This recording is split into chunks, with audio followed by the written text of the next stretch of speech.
अच्छा जनाब, तो क्वेश्चन नंबर 12 में अब देखते हैं क्या क्या कह रहे हैं। कहता है the set of polynomials of the form A not plus a1x, यानी linear equations with the operations, दो लीनियर इक्वेशंस को ऐड करें तो क्या होगा, कांस्टेंट टर्म्स आपस में ऐड होंगी और जो कंपोनेंट ऑफ या कोफिशिएंट ऑफ एक्स हैं वो आपस में ऐड हो जाएंगे, यानी सिंपल पॉलिनोमियल की एडिशन जैसे होती है।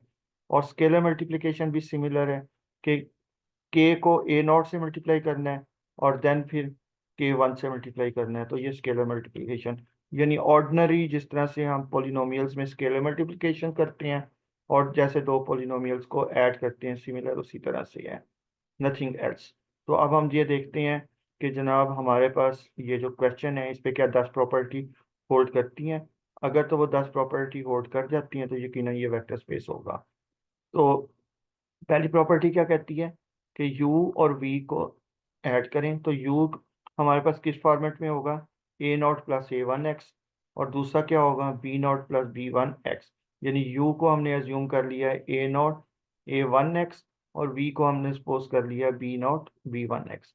जब हम इन दोनों को और ऐड करेंगे तो कांस्टेंट कंपोनेंट आपस में ऐड हो जाएंगे और जो हमारे पास वेरिएबल के कोफिशिएंट हैं वो आपस में ऐड होंगे, तो a1 प्लस b1 और x हमारे पास आ जाएगा। तो इसका मतलब क्या होगा, इसका मतलब सिंपल ये हो रहा है कि हमारे पास ये वाला रिजल्ट जो है ये अगेन लीनियर इक्वेशन की फॉर्म में आ गया है, यानी एक सिंगल लीनियर पोलिनोमियल बन रही है और यही हमारे पास सेट था, तो इसका मतलब है ये बिलोंग कर जाएगा उसी से। ठीक है, तो ये पहली प्रॉपर्टी सेटिस्फाई हो गई कि u और v two polynomial in v, then u plus v again a polynomial which is belong to v, और v फिर क्या हुआ, v क्लोज हो गया अंडर एडिशन। तो ये हमारी पहली प्रॉपर्टी जो सी है वो होल्ड कर गई। अब नेक्स्ट प्रॉपर्टी हम देखते हैं। नेक्स्ट प्रॉपर्टी हमारी कौन सी थी, कॉमोटेटिव लॉ। तो चेक करते हैं कि क्या कॉमोटेटिव लॉ होल्ड करता है। तो यकीनन कॉमोटेटिव लॉ भी होल्ड करता है। तो u प्लस वी को हमने किया, तो ये दोनों को ऐड कर रहे हैं।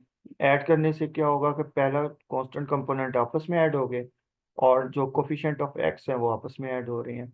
और क्योंकि ये ए नॉट बी नॉट दोनों रियल नंबर्स हैं, तो रियल नंबर्स के अंदर हमारे पास कॉम्यूटेटिव लॉ होल्ड करता है, लिहाजा ये इंटरचेंजेबल है। और इसी तरह से ये भी रियल नंबर हैं, ये भी इंटरचेंजेबल हैं। तो सेपरेट कर लेते हैं कि बी नॉट और बी वन, बी नॉट को हम बी वन इंटू एक्स के साथ मिला देते हैं। ठीक है, सिमिलरली ए नॉट और ए वन एक्स के साथ हम लोगों ने सेपरेट कर दिया और v और u से इंटरचेंज हो गए। तो इसका मतलब है कि ये इंटरचेंजेबल है, डेट मीन कि कॉमोटेटिव लॉ होल्ड कर गया। ठीक है, कॉमोटेटिव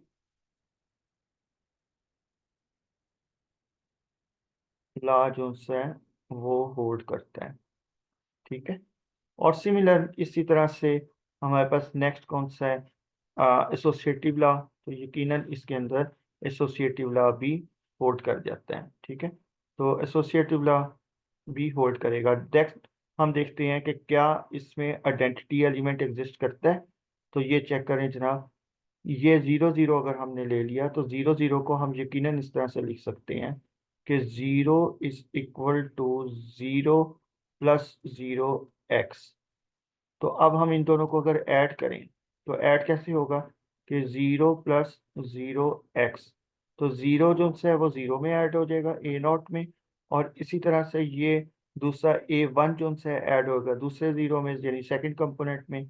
तो आपके पास रिजल्ट क्या आ रहा है, A not plus X, that mean वही रिजल्ट हमारे पास अगेन आ गया। इसी तरह से दूसरी साइड से अगर हम करें तो अगेन ये क्या है, ये ज़ीरो प्लस ज़ीरो एक्स। तो ज़ीरो को ए नॉट में ऐड करें और इस जीरो एक्स को यहाँ ऐड कर दें तो हमारे पास अगेन यू आ जाएगा। डेट मीन ज़ीरो ज़ीरो को इस फॉर्म में लिख लें या इस फॉर्म में लिख लें, कोई फ़र्क नहीं है। तो ये आइडेंटिटी एलिमेंट हमारे पास मौजूद है जो कि पोलिनोमियल का ही हिस्सा है, जो पोलिनो वेक्टर में गिवन है उसी का हिस्सा है। तो इसका मतलब क्या हुआ, इसका मतलब सिंपल इतना हो गया कि ये प्रॉपर्टी नंबर 4 भी होल्ड कर जाती है। नेक्स्ट हम देखेंगे क्या हर पॉलिनोमियल का इन्वर्स एग्जिस्ट करता है, तो यकीनन वो भी एग्जिस्ट करता है, क्योंकि वो भी हमारे पास उसी फॉर्मेट में आएगी जिस फॉर्मेट में हमारे पास वेक्टर्स गिवन है, जिस फॉर्मेट में हमारे पास v के एलिमेंट गिवन है। मसलन अगर हमारे पास u क्या है, u है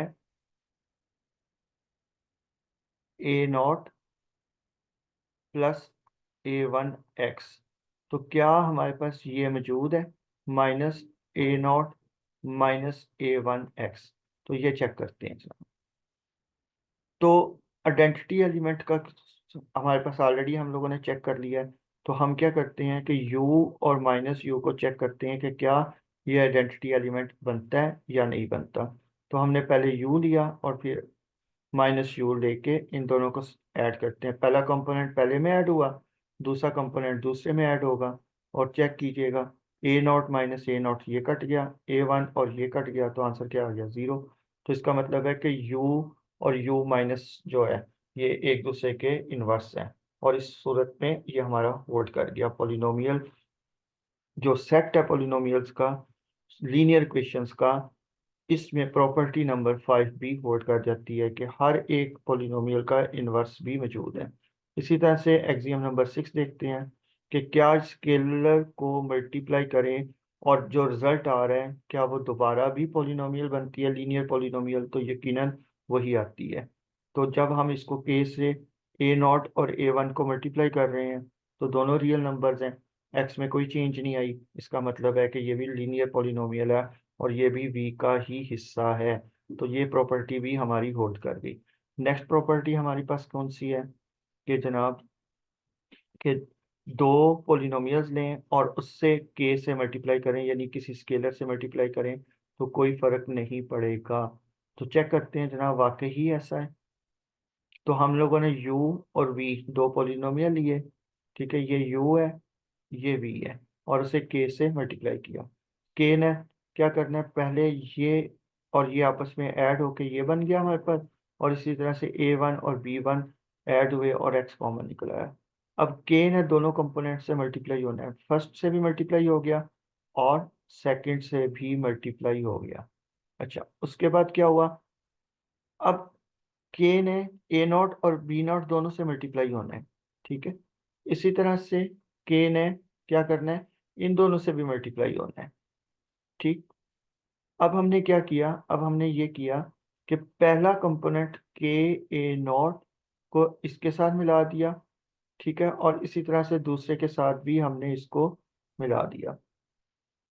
अब पहला जो सा a0 प्लस a1x आ गया, दूसरा b0 प्लस b1x आ गया, और ये हमारे पास क्या हो गए, सेपरेट हो गए। दैट मीन कि हमारी कंडीशन नंबर 7 जो सी है वो भी होल्ड कर गई।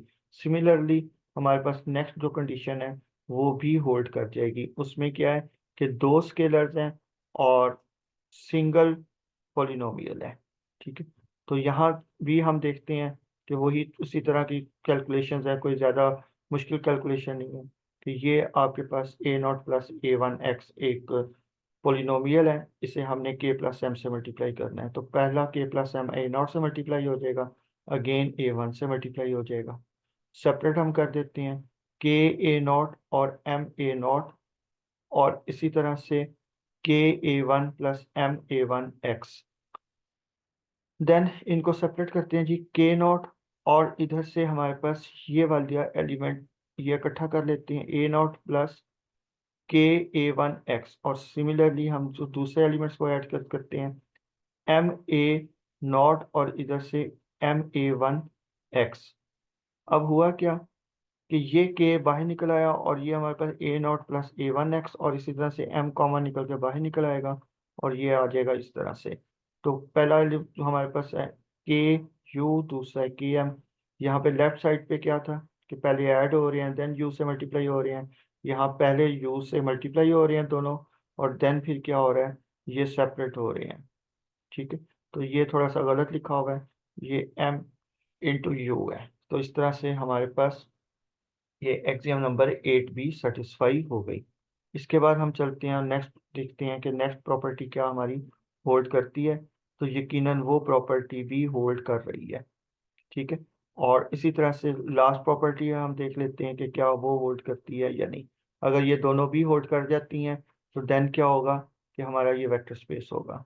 तो हमने क्या किया, के और एम दो स्केलर्स लिए, ठीक है, और बारी बारी हमने क्या किया, इसको मल्टीप्लाई कर दिया यू से। तो पहले हमने क्या किया, एम को यू से मल्टीप्लाई किया और देन फिर हमने के से यू मल्टीप्लाई कर दिया। तो यहाँ पे हमने के से जब मल्टीप्लाई किया तो ये हमारे पास K M A not plus K M A one X आ गया। इन दोनों को कॉमन लिया तो K M into A not plus A one X आ गया, और ये पहली प्रॉपर्टी हमारी होल्ड कर गई। इसका मतलब है कि नाइन्थ प्रॉपर्टी होल्ड कर जाती है। इसी तरह से नेक्स्ट क्या है, वन इंटू यू, और हमारे पास ये दोबारा यू आना चाहिए। तो वन को ए नॉट से मल्टीप्लाई करें तो, और वन को ए वन से मल्टीप्लाई करें तो दोबारा ही आपके पास वही रिजल्ट आ जाता है, A not plus A one X. That mean 10 की 10 प्रॉपर्टी होल्ड कर गई, लिहाजा ये वी क्या है, इज अ वेक्टर स्पेस, ठीक है। तो इस तरह से हमारा ये 12वां क्वेश्चन भी खत्म हो चुका है। और अगर किसी को कोई क्वेश्चन इसके बारे में रेज करना है तो कमेंट्स में पूछ सकते हैं ताकि उसका जवाब दिया जा सके।